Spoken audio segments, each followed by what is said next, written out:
जय श्री सद्गुरु देवाय नमः। जय श्री गणपति देवाय नमः। ओम कृष्णाय वासुदेवाय हरे परमात्मने प्रणतः कलेशनाशाय गोविंदाय नमो नमः। श्रीमद्भागवत महापुराण दशम स्कंद 89वां अध्याय। भृगु जी के द्वारा त्रिदेव की परीक्षा तथा भगवान का मरे हुए ब्राह्मण बालकों को वापस लाना। श्री सुखदेव जी कहते हैं, परीक्षित एक बार सरस्वती नदी के पावन तट पर यज्ञ प्रारंभ करने के लिए बड़े बड़े ऋषि मुनि एकत्रित होकर बैठे। उन लोगों में इस विषय पर वाद विवाद चला कि ब्रह्मा, शिव और विष्णु में से कौन बड़ा है। परीक्षित, उन लोगों ने यह बात जानने के लिए ब्रह्मा, विष्णु और शिव की परीक्षा लेने के उद्देश्य से ब्रह्मा जी के पुत्र भृगु जी को उनके पास भेजा। महर्षि भृगु सबसे पहले ब्रह्मा जी की सभा में गए। उन्होंने ब्रह्मा जी के धैर्य आदि की परीक्षा करने के लिए ना उन्हें नमस्कार किया और ना तो उनकी स्तुति ही की। इस पर ऐसा मालूम हुआ कि ब्रह्मा जी अपने तेज से दहक रहे हैं, उन्हें क्रोध आ गया। परंतु जब समर्थ ब्रह्मा जी ने देखा कि यह तो मेरा पुत्र ही है, तब अपने मन में उठे हुए क्रोध को भीतर ही भीतर विवेक बुद्धि से दबा लिया। ठीक वैसे ही जैसे कोई अरणि मंथन से उत्पन्न अग्नि को जल से बुझा दे। वहाँ से महर्षि भृगु कैलाश में गए। देवाधिदेव भगवान शंकर ने जब देखा कि मेरे भाई भृगु जी आए हैं, तब उन्होंने बड़े आनंद से खड़े होकर उनका आलिंगन करने के लिए भुजाएं फैला दी। परंतु महर्षि भृगु ने उनसे आलिंगन करना स्वीकार न किया और कहा, तुम लोक और वेद की मर्यादा का उल्लंघन करते हो, इसलिए मैं तुमसे नहीं मिलता। भृगु जी की ये बात सुनकर भगवान शंकर क्रोध के मारे तिलमिला उठे। उनकी आंखें चढ़ गईं। उन्होंने त्रिशूल उठाकर महर्षि भृगु को मारना चाहा, परंतु उसी समय भगवती सती ने उनके चरणों में गिरकर बहुत अनुनय विनय की और किसी प्रकार उनका क्रोध शांत किया। अब महर्षि भृगु जी भगवान विष्णु के निवास स्थान वैकुंठ में गए। उस समय भगवान विष्णु लक्ष्मी जी की गोद में अपना सिर रखकर लेटे हुए थे। भृगु जी ने जाकर उनके वक्षस्थल पर एक लात कसकर जमा दी। भक्तवत्सल भगवान विष्णु लक्ष्मी जी के साथ उठ बैठे और झटपट अपनी शैया से नीचे उतरकर मुनि को सिर झुकाया, प्रणाम किया। भगवान ने कहा, ब्राह्मण, आपका स्वागत है, आप भले पधारे। इस आसन पर बैठ के कुछ क्षण विश्राम कीजिए। प्रभु, मुझे आपके शुभ आगमन का पता ना था, इसी से मैं आपकी अगवानी ना कर सका। मेरा अपराध क्षमा कीजिए। महामुने, आपके चरण कमल अत्यंत कोमल हैं। यूँ कहकर भृगु जी के चरणों को भगवान अपने हाथों से सहलाने लगे और बोले, महर्षि, आपके चरणों का जल तीर्थों को भी तीर्थ बनाने वाला है। आप उससे वैकुंठ लोक, मुझे और मेरे अंदर रहने वाले लोकपालों को पवित्र कीजिए। भगवान, आपके चरण कमलों के स्पर्श से मेरे सारे पाप धुल गए। आज मैं लक्ष्मी का एकमात्र आश्रय हो गया। आप अब आपके चरणों से चिन्हित मेरे वक्षस्थल पर लक्ष्मी सदा सर्वदा निवास करेंगी। श्री सुखदेव जी कहते हैं, जब भगवान ने अत्यंत गंभीर वाणी से इस प्रकार कहा, तब भृगु जी परम सुखी और तृप्त हो गए। भक्ति के उद्रेक से उनका गला भर आया, आंखों में आंसू छलक आए और वह चुप हो गए।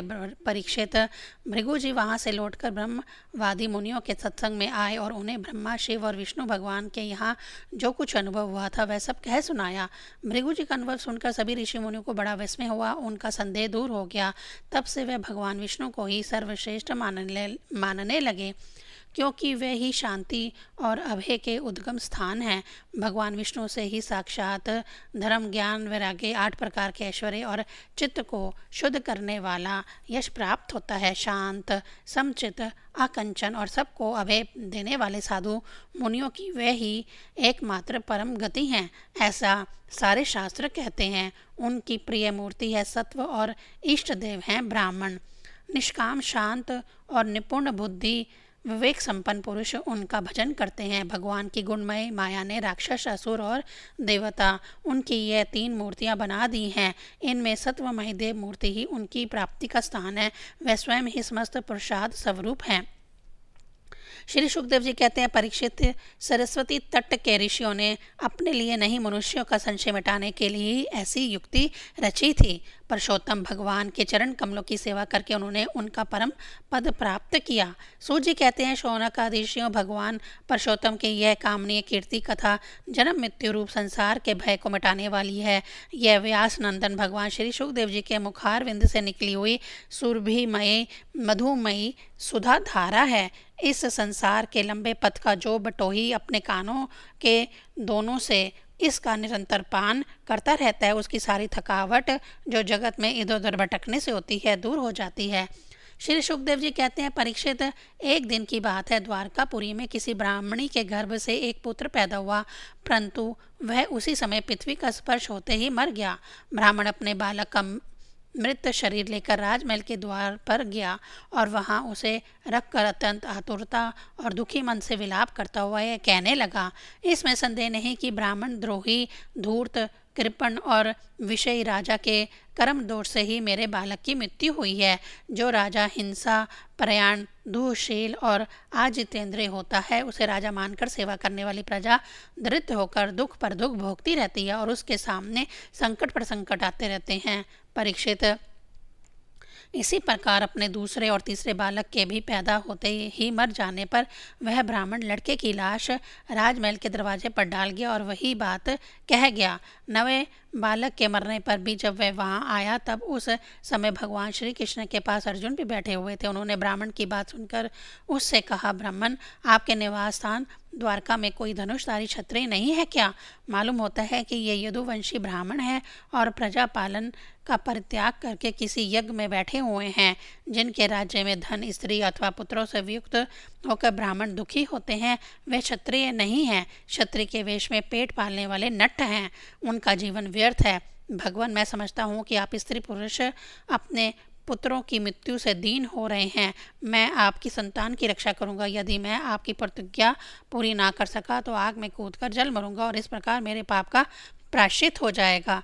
ब्राह्मण ने कहा, अर्जुन, यहाँ बलराम जी, श्री कृष्ण भगवान, धनुर्शिरोमणि, प्रद्युम्न, आदित्य योद्धा, अनुरुद्ध भी जब मेरे बालकों की रक्षा करने में समर्थ नहीं है, इन जगदीशों के लिए भी यह काम कठिन हो रहा है, तब तुम इसे कैसे करना चाहते हो? सचमुच यह तुम्हारी मूर्खता है। हम तुम्हारी इस बात पर विश्वास बिल्कुल नहीं करते।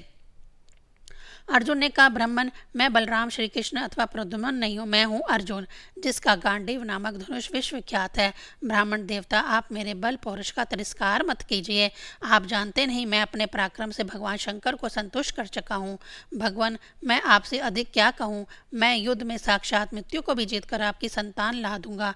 परीक्षित, जब अर्जुन ने उस ब्राह्मण को इस प्रकार विश्वास दिलाया, तब वह लोगों से उनके बल पौरुष का बखान करता हुआ बड़ी प्रसन्नता से अपने घर लौट गया।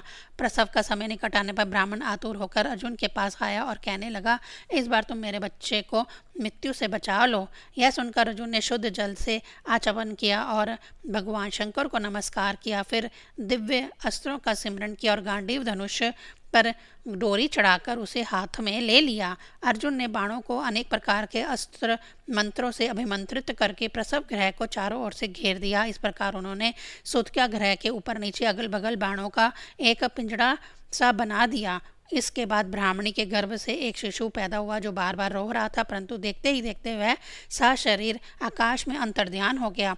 अब वह ब्राह्मण भगवान श्री कृष्ण के सामने ही अर्जुन की निंदा करने लगा। वह बोला, मेरी मूर्खता तो देखो, मैंने इस नपुंसक की डींगे भरी बातों पर विश्वास कर लिया। भला जिससे प्रद्युम्न, अनुरुद्ध, यहाँ तक कि बलराम और भगवान श्री कृष्ण भी ना बचा सके, उसकी रक्षा करने में और कौन समर्थ है? मिथ्यावादी अर्जुन का धिक्कार है। अपने मुंह अपनी बड़ाई करने वाले अर्जुन के धनुष को धिक्कार है। इसकी दुर्बुद्धि तो देखो। यह मूढ़तावश उस बालक को लौटा लाना चाहता था जिसे प्रारब्ध ने हमसे अलग कर दिया है। जब वह ब्राह्मण इस प्रकार से उन्हें बुला भरा कहने लगा, तब अर्जुन योग बल से तत्काल संयमनीपुरी में गए, जहाँ भगवान यमराज निवास करते हैं। वहाँ उन्हें ब्राह्मण का बालक नहीं मिला। फिर वे शस्त्र लेकर क्रमशः इंद्र, अग्नि, नेत्र, सोम, वायु और वरुण आदि की पुरियों में, आतल आदि नीचे के लोकों में, स्वर्ग से ऊपर के महर लोकों आदि में एवं अन्य स्थानों में गए, परंतु कहीं भी उसे ब्राह्मण का बालक ना मिला। उनकी प्रतिज्ञा पूरी ना हो सकी। अब उन्होंने अग्नि में प्रवेश करने का विचार किया, परंतु भगवान श्री कृष्ण ने उन्हें ऐसा करने से रोकते हुए कहा, भाई अर्जुन, तुम अपना तिरस्कार मत करो। मैं तुम्हें ब्राह्मण के सब बालक अभी दिखाई देता हूँ। आज जो लोग तुम्हारी निंदा कर रहे हैं, वही हम लोगों की निर्मल कीर्ति की स्थापना करेंगे। सर्वशक्तिमान भगवान श्री कृष्ण इस प्रकार समझा बुझाकर अर्जुन के साथ अपने दिव्य रथ पर सवार हुए और पश्चिम दिशा को प्रस्थान किया। उन्होंने 7 पर्वतों वाले 7 द्वीप, 7 समुंदर और लोकालोक पर्वत को लांघ कर घोर अंधकार में प्रवेश किया। परीक्षित, वह अंधकार इतना घोर था कि उसमें शैवस, ग्रीव, मेघ पुष्प और बालहक नाम के 4 घोड़े अपना मार्ग भूलकर इधर उधर भटकने लगे। उन्हें कुछ सूझता ही ना था। योगीश्वरों के भी परमेश्वर भगवान श्री कृष्ण ने घोड़ों की यह दशा देखकर अपने सहस्त्र सूर्य के समान तेजस्वी चक्र को आगे चलने की आज्ञा दी। सुदर्शन चक्र अपने ज्योतिर्मय तेज से स्वयं भगवान के द्वारा उत्पन्न उस घने एवं महान अंधकार को चीरता हुआ मन के समान तीव्र गति से आगे आगे चला। उस समय वह ऐसा जान पड़ता था मानो भगवान राम का बाण धनुष से छूटकर राक्षसों की सेना में प्रवेश कर रहा हो। इस प्रकार सुदर्शन चक्र के द्वारा बतलाए हुए मार्ग से चलकर रथ अंधकार की अंतिम सीमा पर पहुंचा। उस अंधकार के पार सर्वश्रेष्ठ पारावार रहित व्यापक परम ज्योति जगमगा रही थी। उसे देखकर अर्जुन की आंखें चुंधिया गईं और उन्होंने विवश होकर अपने नेत्र बंद कर लिए। इसके बाद भगवान के रथ ने दिव्य जल राशि में प्रवेश किया। बड़ी तेज आंधी चलने के कारण उस जल में बड़ी बड़ी तरंगें उठ रही थी जो बहुत ही बड़ी भली मालूम पड़ती थी। वहाँ एक बहुत सुंदर महल था। उसमें मणियों के सहस्त्र खंबे चमक चमक कर उसकी शोभा बढ़ा रहे थे और उसके चारों ओर बड़ी उज्जवल ज्योति फैल रही थी। उसी महल में भगवान शेष जी विराजमान थे। उनका शरीर अत्यंत भयानक और अद्भुत था। उनके सहस्त्र सिर थे और प्रत्येक फण पर सुंदर सुंदर मणियाँ जगमगा रही थी। प्रत्येक सिर में 2 नेत्र थे और वे बड़े ही भयंकर थे। उनका संपूर्ण शरीर कैलाश के समान श्वेत वर्ण का था और गला तथा जीभ नीले रंग की थी। परीक्षित, अर्जुन ने देखा कि शेष भगवान की सुखमयी शैया पर सर्वव्यापक महान प्रभावशाली परम पुरुषोत्तम भगवान विराजमान है। उनके शरीर की कांति वर्षाकालीन मेघ के समान श्यामल है। अत्यंत सुंदर पीला वस्त्र धारण किए हुए हैं। मुख पर प्रसन्नता खेल रही है और बड़े बड़े नेत्र बहुत ही सुहावने लगते हैं। बहुमूल्य मणियों से जड़ित मुकुट और कुंडलों की कांति से सहस घुंघराली अलके चमक रही हैं। लंबी लंबी सुंदर 8 भुजाएं हैं। गले में कुस्तुभ मणि है। वक्षस्थल पर श्रीवत्स का चिन्ह है और घुटनों तक वनमाला लटक रही है। अर्जुन ने देखा कि उनके नंद सुनंद आदि अपने पार्षद चक्र सुदर्शन आदि अपने मूर्तिमान आयुध तथा पुष्टि, श्री, कीर्ति और अजा, ये चारों शक्तियाँ एवं संपूर्ण रिद्धियाँ ब्रह्म आदि लोकपालों के अधीश्वर भगवान की सेवा कर रही हैं। परीक्षित, भगवान श्री कृष्ण ने अपने ही स्वरूप श्री आनंद भगवान को प्रणाम किया। अर्जुन उनके दर्शन से कुछ भयभीत हो गए थे। श्री कृष्ण के बाद उन्होंने भी उनको प्रणाम किया और वे दोनों हाथ जोड़कर खड़े हो गए। अब ब्रह्मा आदि लोकपालों के स्वामी भूमा पुरुष ने मुस्कुराते हुए मधुर एवं गंभीर वाणी से कहा, श्री कृष्ण और अर्जुन, मैंने तुम दोनों को देखने के लिए ही ब्राह्मण के बालक अपने पास मंगा लिए थे। तुम दोनों ने धर्म की रक्षा के लिए मेरी कलाओं के साथ पृथ्वी पर अवतार ग्रहण किया है। पृथ्वी के भार रूप दैत्यों का संहार करके शीघ्र से शीघ्र तुम लोग फिर मेरे पास लौट आओ। तुम दोनों ऋषिवर नर और नारायण हो। यद्यपि तुम पूर्ण काम और सर्वश्रेष्ठ हो, फिर भी जगत की स्थिति और लोक संग्रह के लिए धर्म का आचरण करो। जब भगवान भूमा पुरुष ने श्री कृष्ण और अर्जुन को इस प्रकार उपदेश दिया, तब उन लोगों ने उसे स्वीकार करके उन्हें नमस्कार किया और बड़े आनंद के साथ ब्राह्मण बालकों को लेकर जिस रास्ते से जिस प्रकार आए थे उसी से वैसे ही द्वारका में लौट आए। ब्राह्मण के बालक अपनी आयु के अनुसार बड़े बड़े हो गए थे। उनका रूप और आकृति वैसे ही थी जैसी उनके जन्म के समय थी।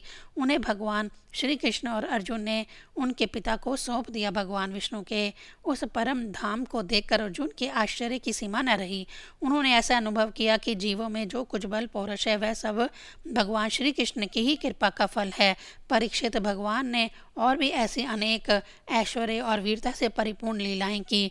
लोक दृष्टि में साधारण लोगों के समान संसारिक विषयों का भोग किया और बड़े बड़े महाराजाओं के समान श्रेष्ठ श्रेष्ठ यज्ञ किए। भगवान श्री कृष्ण ने आदर्श महापुरुषों का सा आचरण करते हुए ब्राह्मण आदि समस्त प्रजा वर्गों के सारे मनोरथ पूर्ण किए। ठीक वैसे ही जैसे इंद्र प्रजा के लिए समय अनुसार वर्षा करते हैं। उन्होंने बहुत से अधर्मी राजाओं को स्वयं मार डाला और बहुतों को अर्जुन आदि के द्वारा मरवा डाला। इस प्रकार धर्मराज युधिष्ठिर आदि धार्मिक राजाओं से उन्होंने अन्याय से सारी पृथ्वी में धर्म मर्यादा की स्थापना करा दी। 79वां अध्याय संपूर्ण। ओम नमो भगवते वासुदेवाय नमः।